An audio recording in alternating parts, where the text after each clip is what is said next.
Edgar Sherrick, who was head of the network, called me into his office and he said, you were in this pilot and we all noticed you and it didn't sell, but you sold. And we believe that you can be a television star. And Clairol wants to sponsor a show with you in it. So he said, you got a network, you got a sponsor, now we got to find you a show.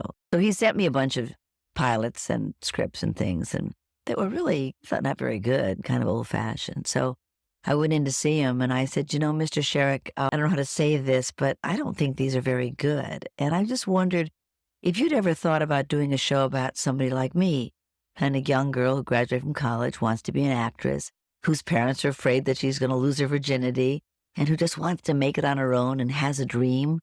All these shows are about girls who are the daughter of somebody or the wife of somebody or the secretary of somebody. How about a show where the girl's the somebody? And he said to me, you think anybody'd watch a show like that? I said, I think so. I think the world is changing. There's a book out called Feminine Mystique. If you would read that, you'll see that's where girls are headed. And so to his benefit, he read it. He read Feminine Mystique, and he called me up and he said, is this going to happen to my wife?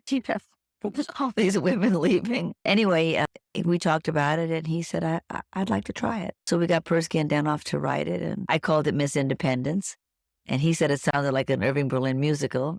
And Persky and Danoff called it That Girl. And that was that. Wow. Yeah.